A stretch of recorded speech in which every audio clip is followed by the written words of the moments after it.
పాకిస్తాన్ ఆక్రమిత కాశ్మీర్లోని రావల్కోట్లో పరిస్థితులు అత్యంత ఉద్రిక్తంగా మారాయి. తమ ఆర్థిక రాజకీయ హక్కుల కోసం పోరాడుతున్న పౌర సమాజ కూటమి జాయింట్ అవామీ యాక్షన్ కమిటీపై పాక్ అధికారులు నిషేధం విధించడంతో నిరసనకారులు ఒక్కసారిగా బగ్గుమన్నారు. గతంలో పోలీసుల కాల్పుల్లో మరణించిన తమ గ్రూపు సభ్యుడి మృతదేహాన్ని ఉంచిన ఆసుపత్రి మార్చరీ వద్దకు భారీ సంఖ్యలో చేరుకున్న ఆందోళనకారులకు వారిని అడ్డుకునేందుకు యత్నించిన భద్రతా బలగాలకు మధ్య జరిగిన ఘర్షణలు హింసాత్మకంగా మారాయి. ఈ నెత్తురోడిన ఘటనలో ఇప్పటి వరకు 30 మందికి పైగా ప్రాణాలు కోల్పోగా మరో 200 మందికి పైగా తీవ్రంగా గాయపడినట్లు తెలుస్తోంది.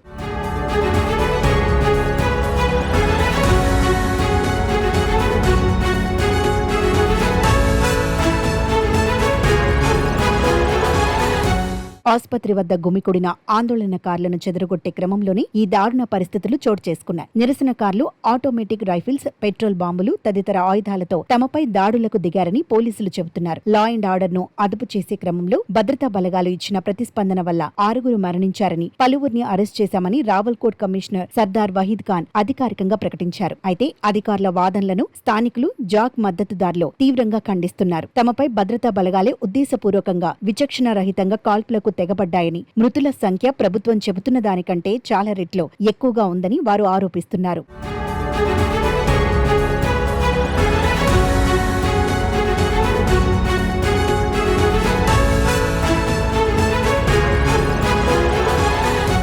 ఈ ఆందోళనలకు ప్రధాన కారణం రాబోయే ప్రాంతీయ ఎన్నికలు. జూలై 27న పీఓకేలో జరగనున్న శాసనసభ ఎన్నికల్లో మొత్తం 45 స్థానాలకు గాను ఏకంగా 12 సీట్లను శరణార్థులకు కేటాయించడాన్ని తీవ్రంగా వ్యతిరేకిస్తూ జాక్ సమ్మెకు పిలుపునిచ్చింది. వారు తలపెట్టిన ఈ భారీ నిరసన కార్యక్రమానికి సరిగ్గా ఒక్కరోజు ముందే ఈ ఘోర హింసకాండ చోటు చేసుకోవడం గమనార్హం. కేవలం తమ న్యాయమైన ఆర్థిక, రాజకీయ హక్కుల సాధన కోసం పోరాడుతున్న తమను పాక్ అధికారులు ఏకంగా ఒక ఉగ్రవాద సంస్థగా ముద్రవేసి అణచివేయాలని చూడటాన్ని జాక్ నాయకులు తీవ్రంగా తప్పుపడుతున్నారు. తమ ప్రాంతంపై సాగుతున్న వివక్షకు, అణచివేతకు పాకిస్తాన్ ప్రభుత్వం మూల్యం చెల్లించుకోక తప్పదని వారు హెచ్చరిస్తున్నారు. పీఓకేలోని ఈ హింసాత్మక ఘర్షణల్లో పౌరులు మరణించటంపై భారత్ తీవ్రంగా స్పందించింది. నిరసనకారులపై పాకిస్తాన్ సాగించిన అణచివేత చర్యలకు గాను ఆ దేశాన్ని అంతర్జాతీయ సమాజం జవాబుదారీని చేయాలని ఆశిస్తున్నట్లు భారత్ పేర్కొంది.